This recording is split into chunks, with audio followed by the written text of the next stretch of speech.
Join us today as we chat with the fabulous Kate Taylor about what it means to step up and use social media for more than just photos of your cats and what you ordered for dinner last night.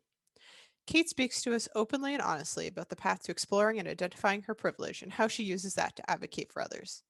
Advocacy isn't simply about speaking for others. Instead, it's about amplifying their voices and creating space for them to join you at the table. Well, folks, we are thrilled to welcome Kate to the table and listen to her words of wisdom today. This isn't an episode you're going to want to miss.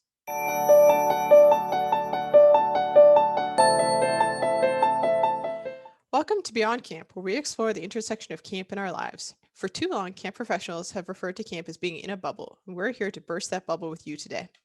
We know that camp intersects with every aspect of our lives. We're excited to delve into those. We're your hosts, Rachel Kent. My pronouns are she, her, And I'm Cassie Bloy. My pronouns are also she, her. and we are here to go beyond camp with you. As a reminder, please subscribe to this podcast wherever you're listening today, and be sure to check out the show notes at gocamp.pro/beyondcamp. Now, let's get started. Today, we are thrilled to be hosting Kate Taylor as our guest. We're going to dive into the topic of social media, inclusion, and advocacy, all wrapped up into one bundle. Kate has been working in both private and nonprofit camps for the past 15 years and has had the privilege to meet and work with fellow camp pros at camp conferences from coast to coast and around the world. Her passions in camping are inclusion and diversity, staff mental health, and community building, and she dislikes bureaucracy and budgets. Welcome, Kate. We're thrilled to have you. So excited to be here. I actually met Kate for the first time at the Women in Camp conference, which I think is how all three of us have connected and stayed connected over the past year or so. Over a year now, actually, I guess, because we were into 2021. So Women in Camp always connecting folks and creating great things.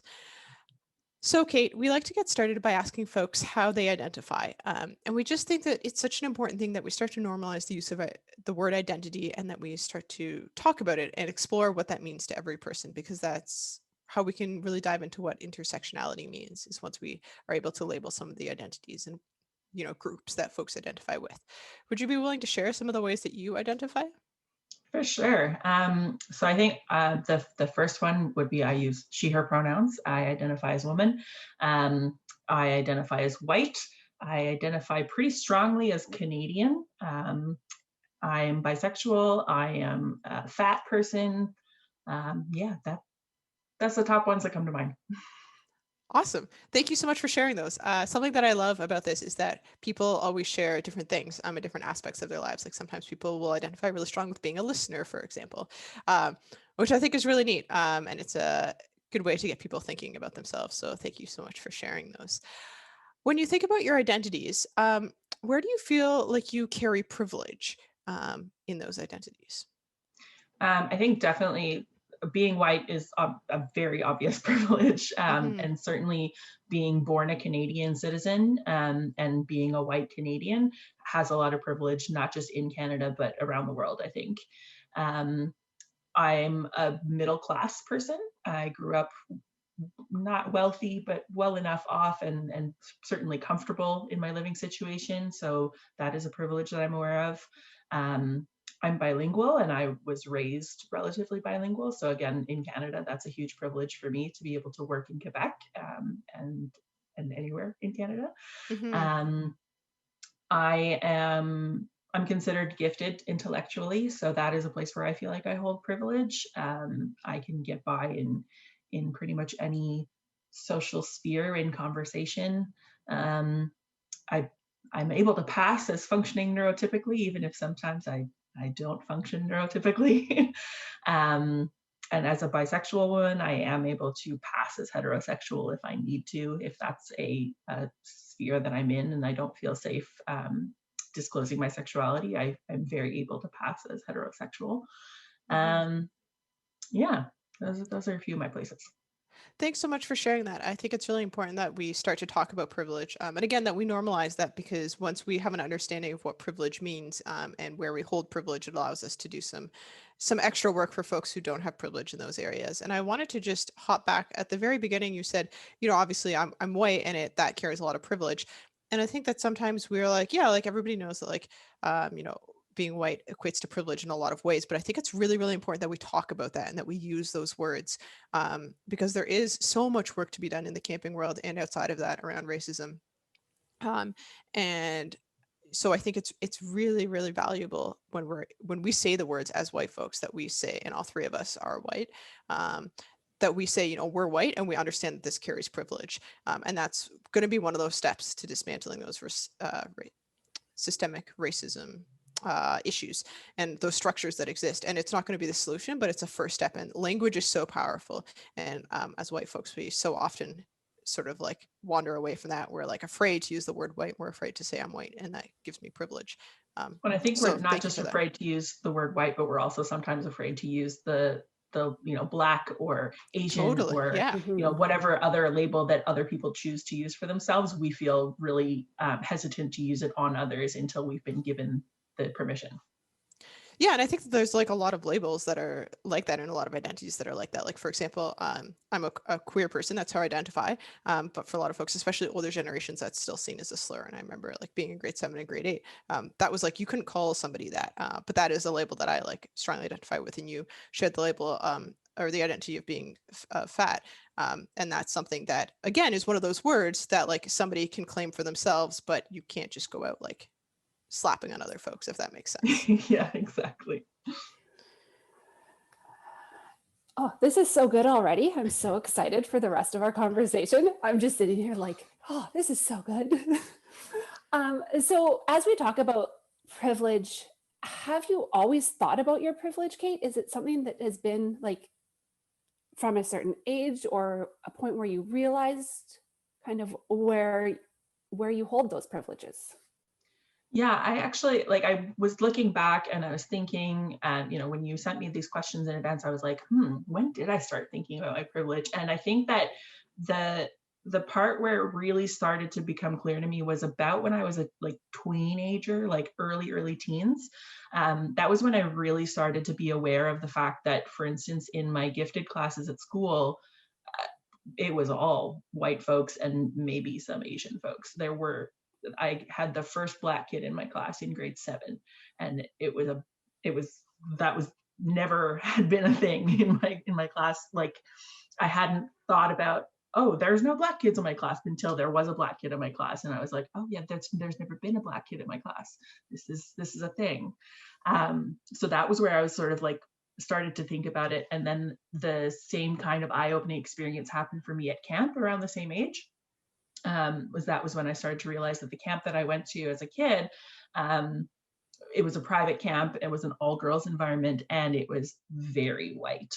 And that sort of the middle class, upper class strata that is able to afford to go to private camps, that's the white class. And so that was where that sort of eye-opening started happening for me. That is so, I like how you were able to like pinpoint a moment, but when we were talking before we got started recording here, you talked a little bit about how, you recognized privilege, but you didn't necessarily have the words for Yes, privilege. Can you exactly. expand on that a little bit more?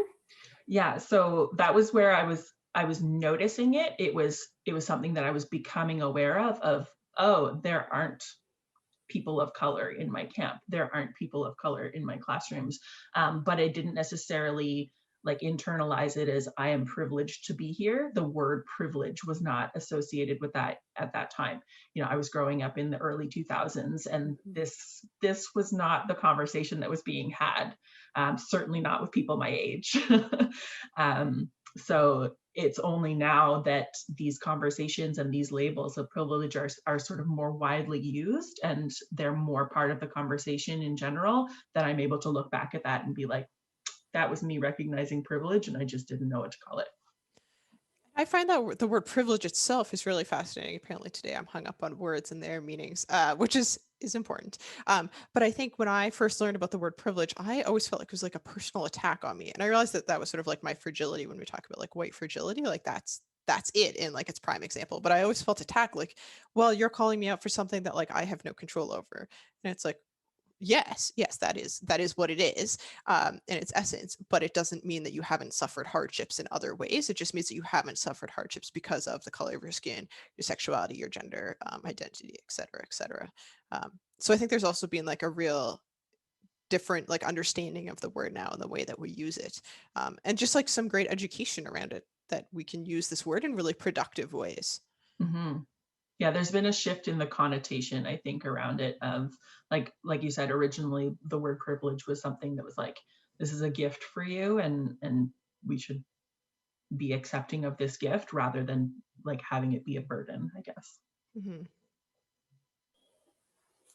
Wow, we're just going to keep going, and I'm just going to sit here and listen and learn. And I'm like, as you're talking about your experiences, it has me thinking about some of mine. And, you know, I'm realizing that I grew up in a very, very white community, a small town, you know, and, you know, it was really talked about in our community when a family adopted a child that wasn't white, that was Black. And that was a big deal in our community, and nobody really knew what to do. And then they entered school, and now it's more normalized and it exists, and there's multitude of races in our community now. But, you know, I think about that and I'm like, yeah, that's not something I've really ever thought about until like even just now. But you talked a little bit about a moment at camp, you know, recognizing it at camp. Was there a specific moment that you noticed it, or was it a little bit different on how you picked up on that? It was a little bit more of a slow burn at camp, I think. I think one of the things that sticks out to me is when I was a CIT, we were, I don't remember why exactly, we were cleaning some kid's cabin, like the whole gang of us CITs, we were doing a deep clean of a camper cabin. I think there might have been like a spider infestation or something. So Camp, we we were love like, camp. yeah. So we were, shaking out all the sheets and vacuuming everything and going crazy. And we noticed that one of the campers, her laundry bag was from like, I don't know, Gucci or something. Like it was one of those like bags that you get a purse in, is if I understand that correctly. I've never bought a Gucci bag, Me but neither. this person's laundry bag was, from Gucci. And that was sort of like, we started having that conversation of like, oh, wow. Yeah, we have some pretty well-off folks at camp. And, this is like, so it became like a conversation topic among the CITs that year. And, as we were parking cars, we would start to notice like, oh, there's a lot of people who get dropped off at camp. There's a lot of people who are getting dropped off in some pretty nice cars. And, we're more middle class, and like these are expensive cars for us. So it was sort of that conversation that really got it started. And then as I came onto staff and I started trying to like recruit friends to come and work at camp, or I would recruit people from my neighborhood to come work at camp, it was harder to sell camp as an experience to my friends of color, because they were just like, why would I go to a camp that's all white? Or, what is summer camp? I've never done that. That's not a thing that we do in my culture, or these kind of conversations that happen. I really like what you mentioned about that like learning experience for you as a CIT. Was that something that you felt like staff facilitated that discussion, or did they maybe not have the training or the language to help you really delve into that as much as maybe they would now? Like, times have changed. I don't remember it being like a formal discussion with our CIT leader. I was actually really lucky. My CIT mentor was Gabrielle. She was my CIT mom.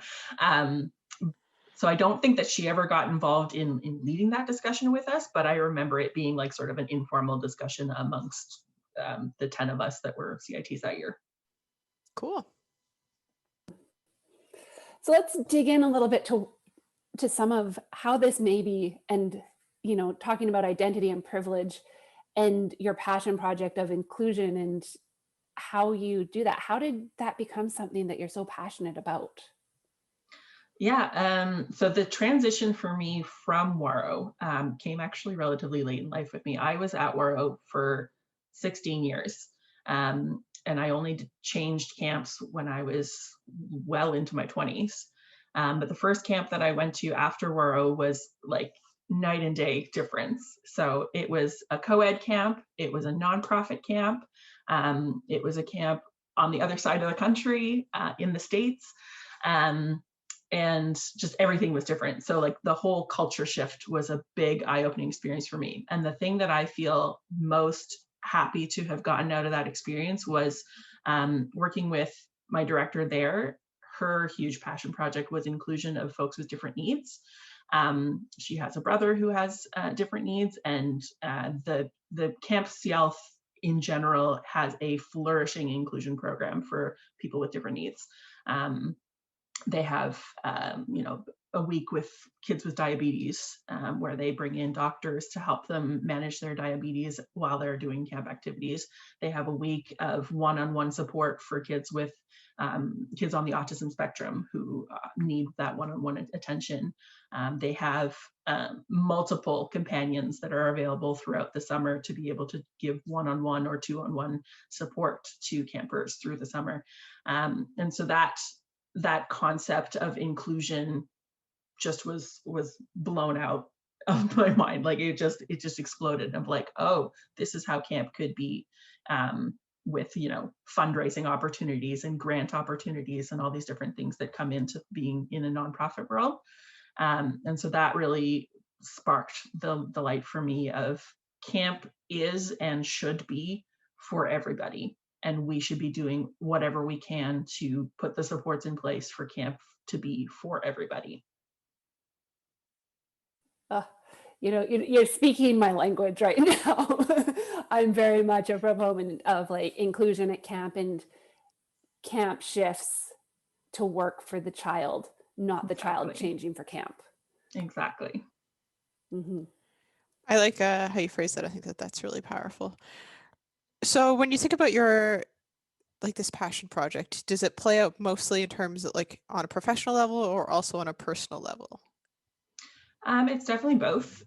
For me right now, my major passion project at my camp is gender inclusion, because the thing that I felt was missing the most, or the thing that I felt was there the most in this new co-ed environment, was the playing into gender stereotypes.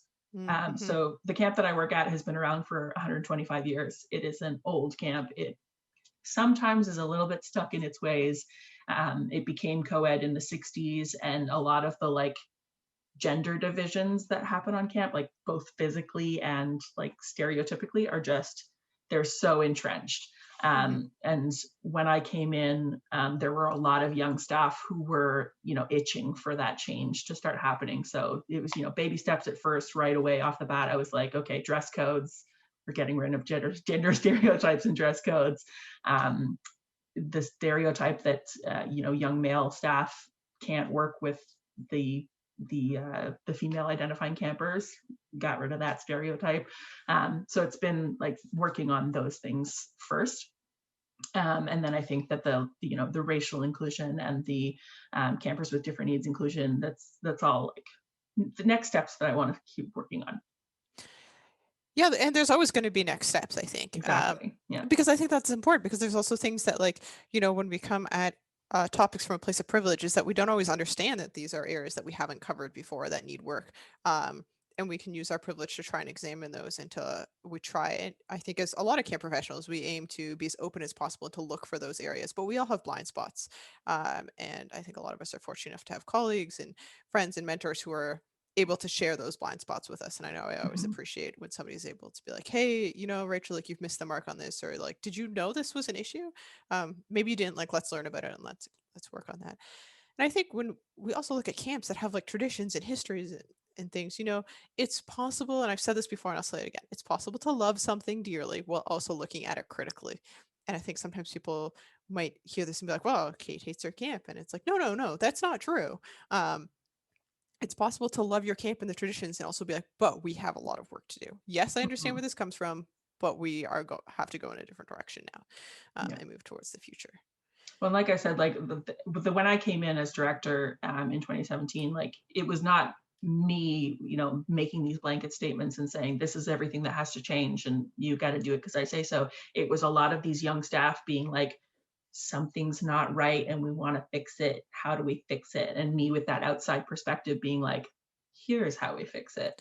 Here are my suggestions of how we're going to do this from my outside perspective.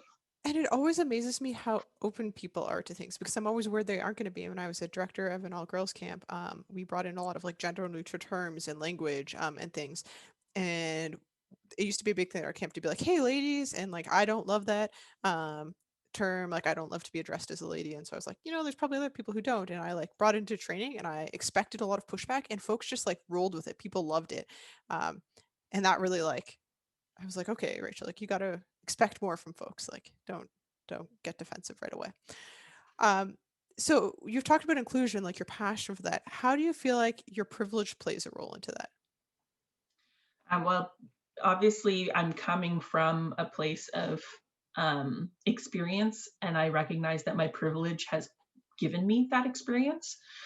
So I was privileged to be able to keep working at a summer camp for my entire young career.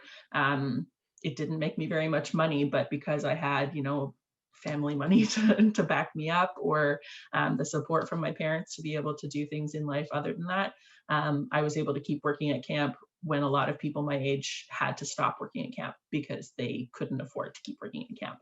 Um, I was privileged to be in an amazing camping environment run by the Rails, who connected me with all kinds of camp folks. They invited me to my first camp conferences and paid for me to come to my first camp conferences and got me connected with the camp world.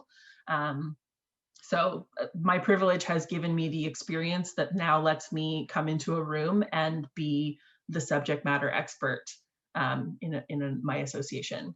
People look to me as, you're the camp person, camp stuff. We're going to listen to what you have to say, and we're going to, give your opinion some credence. So that's where I would say my privilege plays into my ability to advocate for others. And we're going to dive into the advocacy piece just after our ad break in a moment. I often think of when we look like advocacy and inclusion, that privilege allows us the space to put in the emotional labor because we have the supports around us, whether that be monetary, emotional supports, for example, as a queer person with an accepting employer and family. It allows me to advocate for better like gender inclusion, like you said, because I know that I have that support behind me and I can use my privilege in that role as well. And so I think that it's really important that we can look at privilege as also something like it does grant us power, but it allows us to use that power for great things as well. And we need to be aware of how we're using that. Definitely. Awesome. Well, this has been fantastic. We're going to be right back in just a moment with more from the fabulous Kate Taylor. Here at Beyond Camp, we always talk about recharging your batteries or making sure you have what you need. That's why we feature a recharge station at the end of almost every episode. ACA Illinois wholeheartedly agrees with us, and that's what makes them such a fabulous sponsor. ACA Illinois knows that camps work hard to serve their staff, campers, families, and their communities. Let them serve you, the camp professional. Attend one of their courses, join the Women in Camp community, or find out what book they're reading in their new Camp Pros book club. There's an option for everyone out there. Remember what your wise camp director always told you. You can't pour from an empty cup. You may not have always followed their advice, but if there was ever a time to start, it's now. Fill your camp cup with what you need to be your best camp professional self. Learn more about the ACA Illinois' work in serving the camp community and camp professionals just like you at acail.org. All right, we are going to dive right back in here as we talk more about how we take and use our privilege and our passion about a topic to actually advocate, and the strategies Kate's used and her experiences in doing that. So Kate, first off, do you consider yourself an advocate?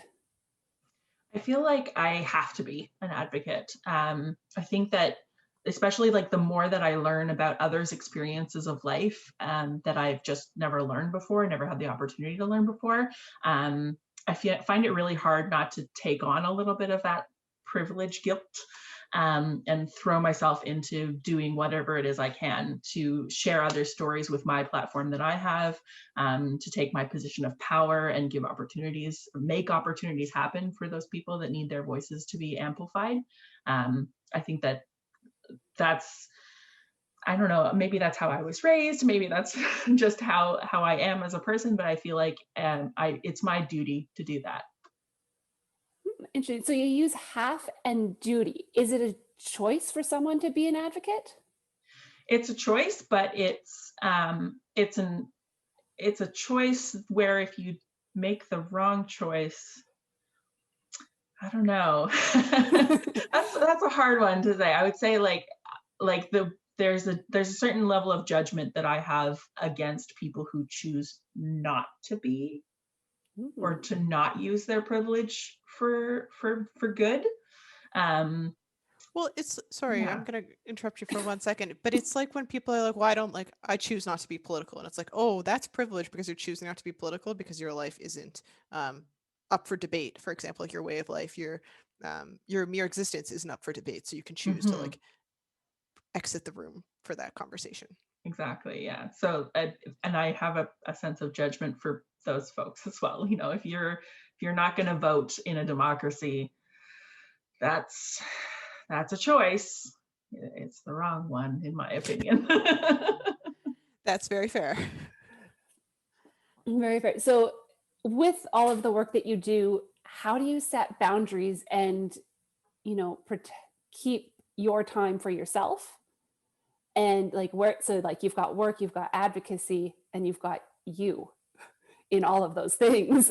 How do you set boundaries and, make sure that you're honoring everything? Well, one of the things that I do is I have, I guess, what you would call curated social media. So I have my personal, Instagram account. I have my personal Twitter, um, and I have my camp Instagram that I'm responsible for running. It's my organization's feed, and the people that I follow and the stuff that I choose to share is very intentional, depending on which curated version of me I'm using.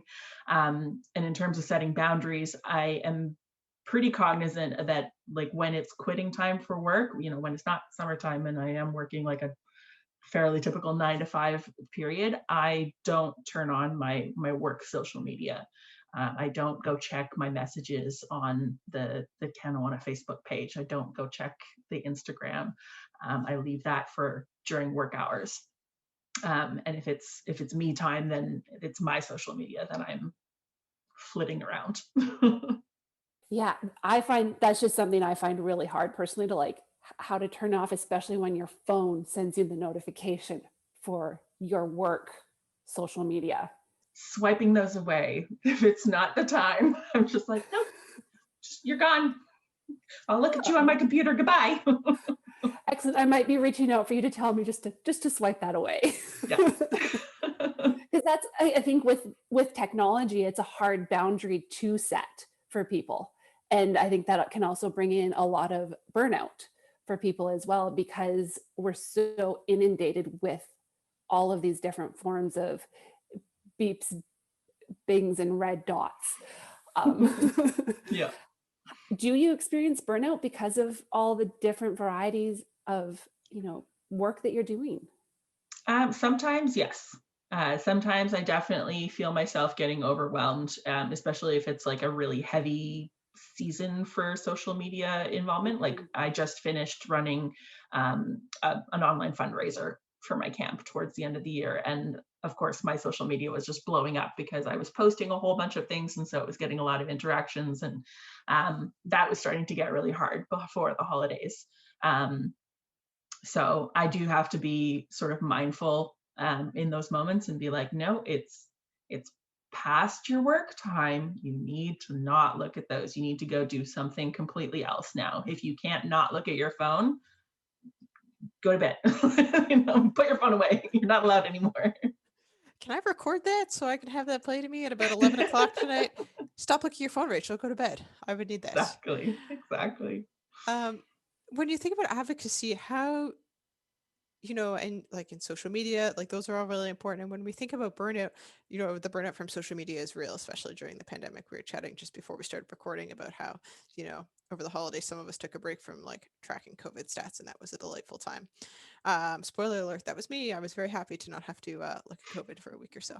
But how do you cope with, I don't know if it's like existential dread or anxiety is the right sort of term, but how you talked about this feeling this desire to be an advocate and having to be an advocate. And I feel very similarly to you that I think that we have a privilege in a place to speak about something in a platform, that it's your responsibility to use that wisely. And the world would be a better place if more folks who held um, platforms used them responsibly. But how do you protect yourself from burnout in that sense? I definitely experienced that level of burnout early on in the pandemic, early on in the Black Lives Matter movement. There was just so much content that I felt like I needed to be consuming and I needed to be sharing. It just got very overwhelming, and I kept on. I would post something one day, and then the next day it would get a whole bunch of backlash. Not me personally, but like the thing that I was sharing would get backlash for being the wrong thing to share. Like, no, you shouldn't just put a black square on your day. You shouldn't hashtag it BLM because that's going to flood the feed with nonsense, all these kind of things. And so at a certain point, I just had to stop for a little bit. I took probably about 2 weeks of just not sharing things for a little while and only sharing like personal stuff. And then I started to really think about it. Okay, how am I going to do this a little bit more intentionally? How am I going to be a consumer of advocacy information without it becoming too overwhelming? And that was where I started to, started to unfollow a few people, started to pick and choose who I was following, who I was going to continue to follow. Um, and and I've been really choosy about what I've been sharing as well. So I'm trying to, I'm not just sharing the advocacy stuff. I'm also sharing that hilarious meme from 30AF saying that people who were born in 2000 can drink in the States now. So it's about balance for me. I think everything in moderation has been my sort of catchphrase for 2020. Like you can't do everything, and you're not going to be able to do everything. So just do what you can, and that's good enough. Hmm. And I think there's a couple things I want to touch on with that. One is that advocacy is social media advocacy is very important, and I feel very strongly about it because you know our generation and the next generation, like that, this is where we consume all of our information, right? Like, and this is where a lot of learning happens, and there's great learning out there from great creators, and that's fabulous. But it's also the tip of the iceberg, and there's a lot deeper learning that has to happen that's also really important. It's not just about tossing things up, like you said. It involves that intentionality.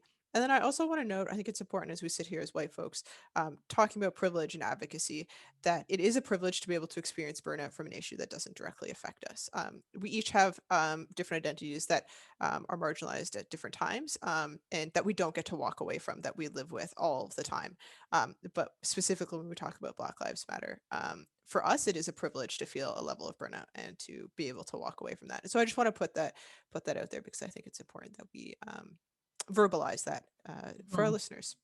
And that was one of the ones that I definitely was intentional about choosing to keep in Hmm. my feed. Is like that's the one where I was like, no, I can't get rid of caring about this. This is Yeah, the one that I totally. have to keep caring about. So, I'm following Black businesses around Montreal, and I'm following some educators that I got introduced to through Go Camp Pro and other things. And I'm looking out for literature that I can read outside of the screen, and that kind of thing. Yeah, because I think advocacy is both sharing information, but then also like how we choose to act. Like there's a lot of actions that Mm-hmm. go like beyond social media, right? Like it's where you're buying things and spending your time. But I always appreciate your social media feed for sure. I've learned a lot from it, so I've appreciated that. I think I need to follow Kate. I don't think I follow you, and we need to fix this. Get on that, Cassie. I know. So that's one of my actual intersectionalities with my camp persona and my personal, is that there are a number of my young staff that do follow me on social media on my personal side. And so um, part of why I feel it's important to be an advocate on my personal social media is because there's some people that I would like to role model for. There's some folks on there that I know are very open-minded, and they're very like willing to learn, but they need an access to these resources, and maybe I could be their pipeline. Well, that's the thing, right? Social media is an accessible learning medium for so many people. You know, if you're scrolling through TikTok, it's great that you can learn how to like fold a fitted sheet, but it's also great that you could learn about a social justice issue in the next video. And I think that that's really powerful. And the information is often delivered in a way that isn't super academic, because academics have typically been very white, very colonial. And so when we look at how information is being shared, it's being shared, you know, in indigenous languages, it's being shared in traditional ways on TikTok. We wouldn't say TikTok is a traditional way of sharing anything. Imagine when it becomes a traditional way of sharing something. That'll be Crazy times. something We if it's live in around crazy long. times. Yeah, if it's been around long enough for that. But it my point though is that we're able to sort of see content and experience and interact with it in a variety of ways other than just from a textbook or from a professor or Mm-hmm. teacher. That goes back as well to one of the privileges that I feel I have with the gifted intellectual side. I can consume an academic paper relatively easily. It breaks my brain a little bit and I don't like to, but it is something that I can do. Whereas I'm sure that there are a number of my young staff who are newly into university or still in high school perhaps, where some of those articles are going to be beyond their ken. And so having something a little bit more consumable and using a little bit more like normal language just makes it that much easier to comprehend. Also because you can comprehend it in like a minute. You're never going to learn about an entire topic in a minute, but you can like start, like your interest can be piqued. You're like, oh, like I should go and learn about that. And then you could dive more further into it versus like, I don't know if anybody casually reads. I take that back. I'm sure there are people who casually read academic papers like before bed. I am not one of them. I like a casual scroll through TikTok or Instagram. Agreed. Yes. So we're talking about all of these things and about why it's important, but for me, I'm wondering, what could I do better? How can I help advocate for other people? What are some suggestions you have for people who might identify similar to maybe one of us here, or who just wants to take action or share knowledge? I think the biggest piece of advice I have is to just take baby steps. You're never going to be the perfect advocate. You're never going to be the person who knows everything about everyone. It's not going to happen. So imperfection to the best of your ability is the best you're going to get. So it's, rather than being overwhelmed and just freezing, you just have to take the next step, do the next right thing, to keep that process going. I think that everybody has more privilege than they think that they might have. And it's only by looking for those different sectors of society that they start to realize what those privileges are and how they could be advocating for folks that don't share that privilege. But by taking those baby steps all the time, it stops you from getting comfortable. And if you are feeling comfortable, if you start feeling like, yeah, I'm doing okay and I know all the things, that's when you need to start looking for something new. And there's, the whole internet out there. There's different social medias popping up every day that, if your Instagram's not doing it for you, come and join the dark side on TikTok. It's a great place. Yeah, I only got into it recently, but I have to set very strong boundaries around it or I'll You spend get hours on into it. a swipe black hole very easily on there, I find. Yeah, some fascinating things on there. Um, but at the risk of becoming an advocate for TikTok, I wanted to ask maybe a little bit more of a targeted advice question. This is something that I think I've struggled with in the past. Is how do we become advocates for something, an issue, a cause, a person, without taking up space or speaking for a group of people? Are you able to share at all about your experience with that? I would say that my my methodology around advocacy has really just been voice amplification. Mm-hmm. I don't tend to share my opinion on a subject necessarily, especially on social media. I'm more likely to retweet or share something on Instagram that someone else has posted. If it's something that resonates with me, then I want the thing that resonated with me to go to other people rather than me adding my 2 cents. I don't think that my 2 cents is necessarily going to add anything to the conversation. So that's been my, especially for social media, that's been my modus operandi. Yeah, and I think that that's a great thing, a tangible thing for both social media and also both when we think about our connections to the camp world, is that at camp, like how are we amplifying the voices of those who are not being heard, or who aren't in the room right now? Mm-hmm. Um, you know, even if I'm a senior staff or a leadership team member and I'm thinking about how can I like help out this like CIT or this newer staff member, it's not by speaking for them and saying this is what they want, it's just amplifying what their ideas or their opinions, and not taking it as your own, but saying like, hey, like, I know that this person, and name them, said this idea, and I think we should do it, and make sure that that credit is going back to them.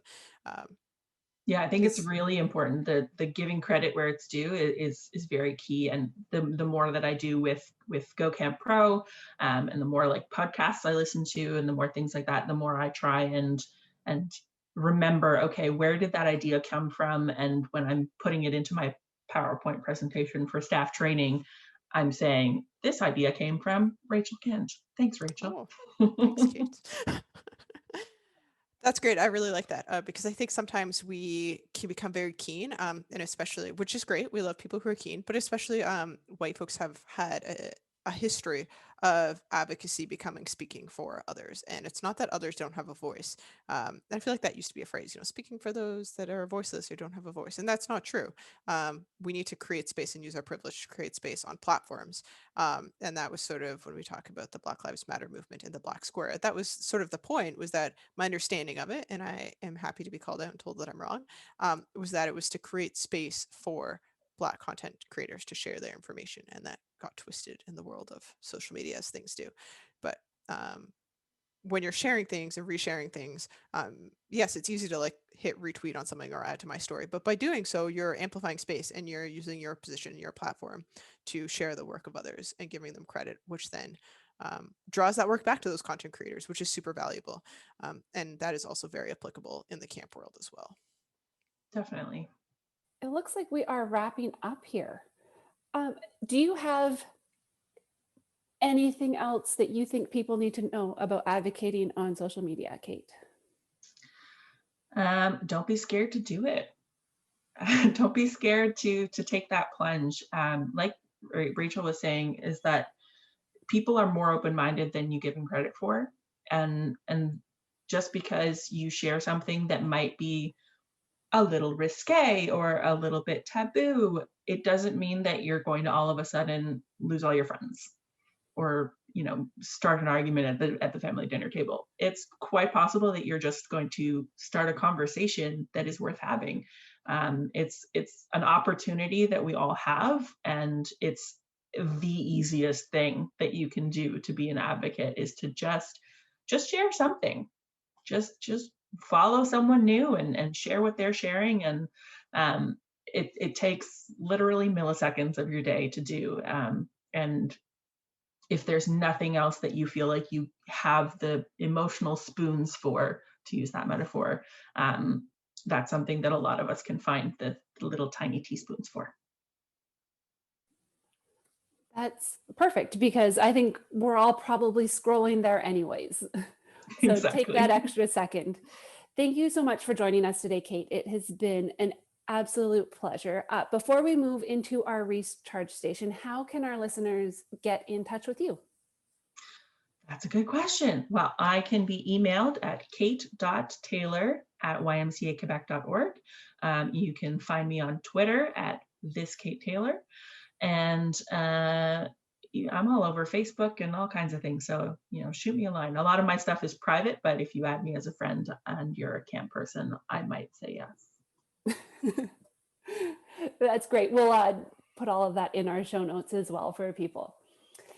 So let's get into our recharge station. We haven't done one for a couple of weeks, I think.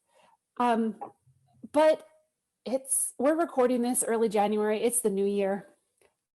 We all are just coming into that first week of work. So self-care is still important. Just because it's a new year and your wellness is still important. And it's both in the good times and the not so great ones. And as camp pros, it's something that a lot of us struggle with. So we always like to think of this as charging our batteries or helping you feel inspired. I have one for us this week. If anyone else likes to share, that's wonderful as well. I talked probably back in November with the CEO of my company, and it was a bad day. But I was talking about one of my goals, and it was to start walking to work more often. And he was telling me about rhythm, drumming and rhythm, and how walking is similar to that. And it kind of creates like this repetitive pattern. So it may be a crappy time of year to get outside, and we've probably said it in this space before, but walk, get into the rhythm, and find your beat. I will say we just acquired a 6-month-old puppy recently, so I've been finding the new rhythm of learning to walk 2 dogs at the same time, who have different speeds and different interests, and it's not as peaceful as I had hoped as walking my big dog, as I like to call him now, who we're used to sauntering along with. But it's a new adventure, and I look forward to finding that comfortable rhythm again soon. So thank you to everyone for joining us today beyond camp. We hope that you were able to connect and reflect with us as we journey beyond the property lines and bring camp with us. As we wrap up today, we want you to be able to reach out and connect with us as well. So you can reach myself, Cassie, at cassie.bloy@stephanericard.ca. Rachel? Listeners are always welcome to send me an email at kentar@girlguides.ca. Awesome. Please be sure to check out our show notes at gocamp.pro/beyondcamp. And a final thank you to Kate for making the time to have this conversation with us today, to the team at GoCamp Pro for continuing to provide the space and support for these conversations, to ACA Illinois for their sponsorship and ongoing support of us, to our producers and editors, Matt and Jotham, for making sure we sound phenomenal every week, and for maybe editing out a cough in the middle of this episode. Thank you to you, our listeners, for making the time to listen. Your dedication allows us to keep moving forward.